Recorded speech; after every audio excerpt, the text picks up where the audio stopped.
She is the most beautiful woman that I've ever seen. Her image evades my memory like an army of soldiers marching. Firing cannons ransacking a peaceful village, my mind is being pillaged by the essence of her presence, majestic. My fingers pound upon the keyboard with the force of 1,000 men to the point where it explodes with heavenly poetic rage to overload this empty page with soliloquies further digs deep into my skin through the night like mosquito bites. She has the type of presence where I simply almost half expect an explosive chorus of angels with trumpets and violins and silence would be the loudest sound I ever hear. That's why I'm on the phone for hours listening to her invisible voice, which is the case inside the wind, definitely like the voice of God himself. Give it in the form of shine dripping into the palms of the people, scorching, torturing my skin like an itch that is meticulously stitched by her hand with vivid guitar strings. I guess someone who's so alive I even exist.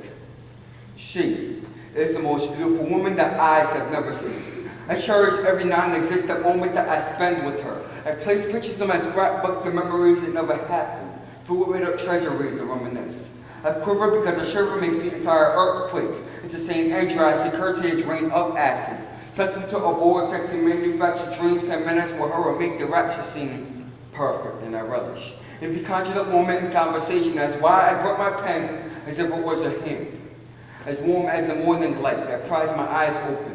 Hoping that this furry poem will bring tears to my eyes and realize that her skin color is clear. Which is the reason why I failed to notice her through all this time. I try not to stare because the pupils of her eyes, if I scroll across segments of what we come to call the sky, distinct from which I write as the workings of a soul, and I can feel her very voice echoing off the page in the language that I thought I could never understand. Which gives me hope to think that she is here. But that's impossible. Because her creation will make heaven's gates listen to great in the ashes that fall from a pie as if the sky had begun to cry. She will make comments and thoughts collide into each other.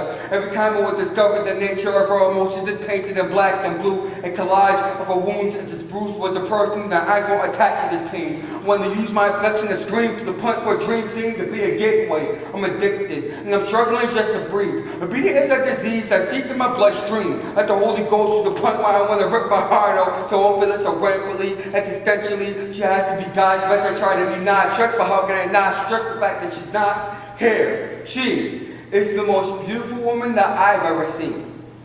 Even though I have to stare at an empty sky just to salvage an image of her face.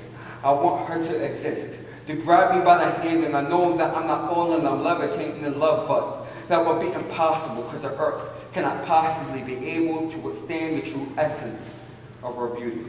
Thank you.